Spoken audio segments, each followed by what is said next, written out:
What's going on, guys? My name is Cody and welcome back to another reaction video where today we are going to be looking at Game Theory, The Lost History of Minecraft's Wither reaction by Charmx and the Game Theorists. Now, this is actually supposed to continue on on the series of Minecraft reactions. I know that this theory has come out weeks ago, but I've been dealing with a lot of stuff that I just could not get around to this. So I'm sorry it's late, but I hope you enjoy it anyways. So subscribe to my channel, hit like on this video, turn on notifications, subscribe to Charmx and the Game Theorist. Let's get into this.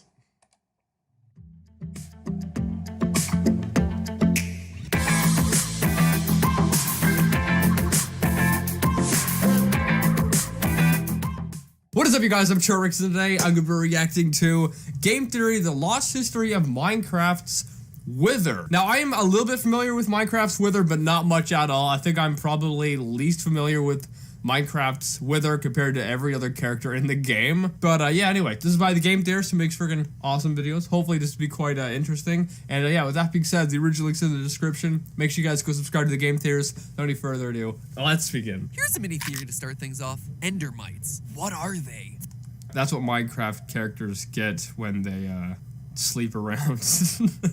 They're the smallest hostile mob in the game, and they're one of the very few creatures to possess the moniker of Ender. But to me, the weirdest detail about them is that they don't get along with the Ender. I don't even think I've seen an Endermite before. I've seen these weird little things that crawl around and they bite you, and I don't think that's them. Confronted with each other, they just attack.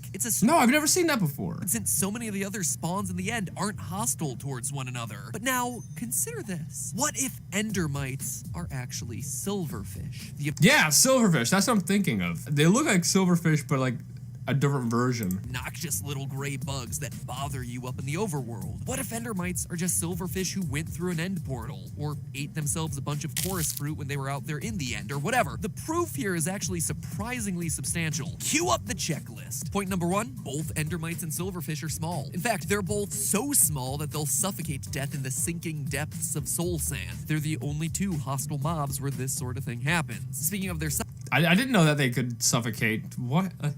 I didn't know that. Guys, not only are they both small, technically speaking, they're exactly the same size. According to Minecraft Gamepedia, both creatures are 0.3 blocks tall and 0.4 blocks wide. In fact, they're so similar that an early design of the Endermites was just that of silverfish. You can just see it right here on screen right now. The design was eventually changed during Java Edition 1.8, but for a while there, the two looked almost identical. Now, I know what you're thinking. That just means that they're recolored assets. It doesn't necessarily make them the same creature, but... Well, actually it kind of does. Hear me out. If you take a tree and change it to a different type of tree, that doesn't stop the fact that it is still a tree. Think again. To understand exactly why, we need to look at the enchantment Bane of Arthropods. If we're being honest, Bane of Arthropods is pretty lame as far as enchantments go. Sure, it increases your attack damage, but it only works when fighting against one of 4 very specific mobs in the game. And 2 of those mobs are spiders, so 50% are supposedly diverse creatures in this universe, and those 2 happen to be silverfish and endermites. Meaning that at the very least, they're in the same taxonomic phylum. AP Biology, what? But here's the kicker. Okay, so I understand that it looks like they are the exact same, but what does this have to do with the Wither? I thought we were talking about the Wither here, Matt. This is a side tangent. Only way to get to the end is through portals that are hidden in strongholds deep underground, right? No big surprise there. But look into how strongholds are generated, and you notice something interesting. They always have to have a portal room. That makes sense, since they're the primary place that you find the portal to the end game. But the 2 features required... Oh, that's weird. I don't like that. I don't like... What? You haven't played World of Warships yet? Why the hell not? Playing... like that.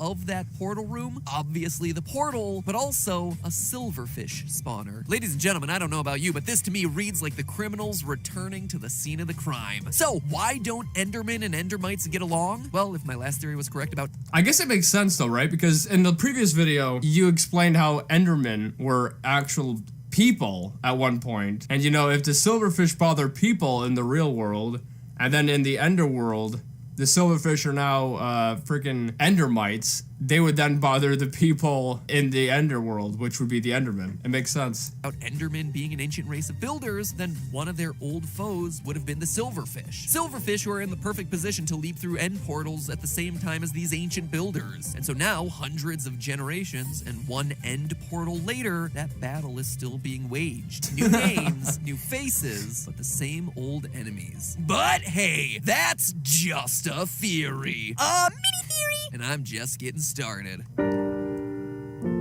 Okay, that was a crazy side tangent. Hello, Internet. Welcome to Game Theory, the show that, yes, does indeed still talk about games, and not just why platforms need to respect their smaller creators, or why claiming video games causing violence is short-sighted. The reason I call out both those episodes, by the way, is that both of them underperformed. One even got itself demonetized, but they're, in my honest opinion, two of the most important episodes that we've ever done on the channel. So if you happen to miss either one of those, which there's a high likelihood that you did, please give them a watch after this video. Link is at the upper right corner. Yeah, I actually really like those videos. I know they weren't really much game related, but I just find them really interesting. Of the screen, that old iCard. Put that YouTube feature to use. But today, we're not talking about those episodes. Instead, I'm looking to build on another theory. One that you all seem to like. One that started us down the path towards deciphering the hidden lore of Minecraft. Because there is lore here. It's not all a lot more than I thought. Monuments off in the distance. But unlike most other games, Minecraft's lore isn't told through dialogue and cutscenes. Instead, it's communicated through subtle design choices. Spawn conditions, character designs, achievement names, hostile versus friendly behavioral patterns, and all of that will be important today as we explore the secrets of the Wither. Because last time we looked at the end of the Minecraft story. Today, we're talking about how it all began. So, in case you missed it,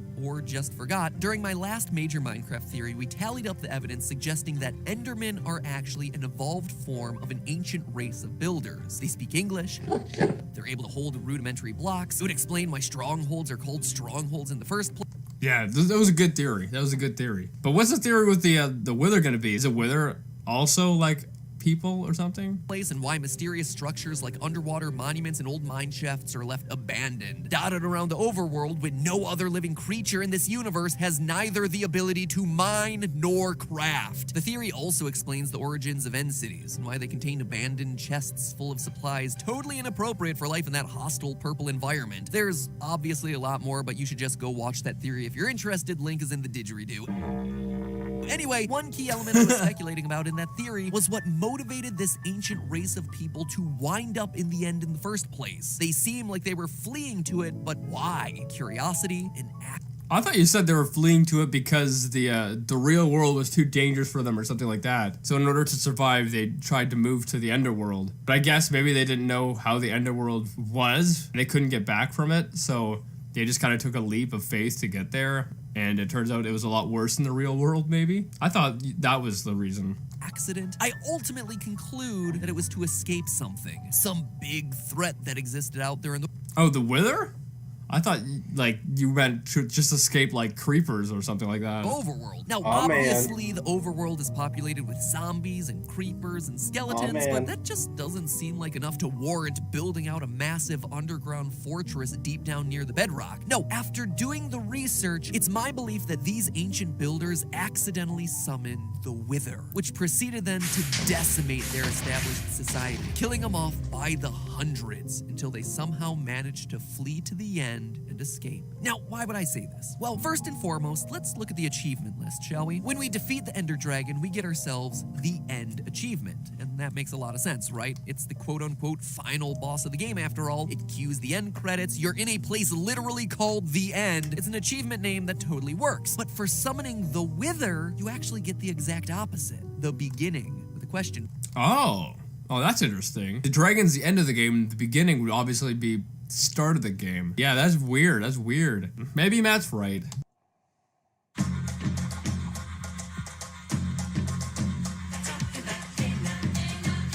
I hate ads.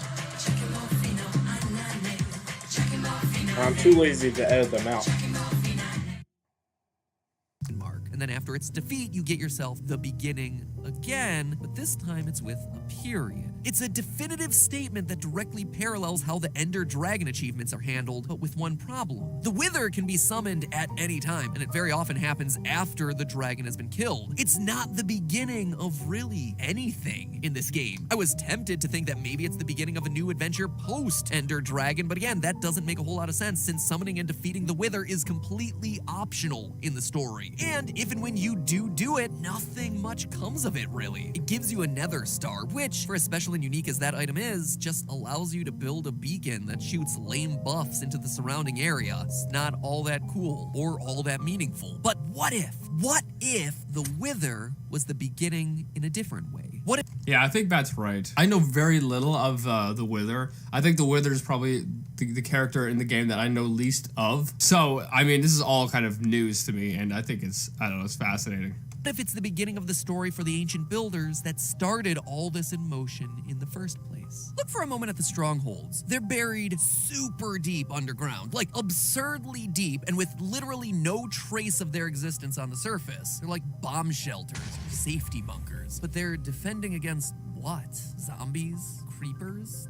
Oh, man. So. You don't go to that extreme just to defend against a regular mob, but a fearsome creature like the Wither that spreads death and decay to anything in its sights? Yeah, I see that makes sense. That makes sense. I just think that the fact that it's called, the beginning, I think that's enough proof that you don't even have to finish this video. I think that's enough proof that you don't have to finish it. It just makes sense that obviously if the dragon's the end, and that makes sense, then the beginning would also be the beginning. Which would mean this is, obviously the start of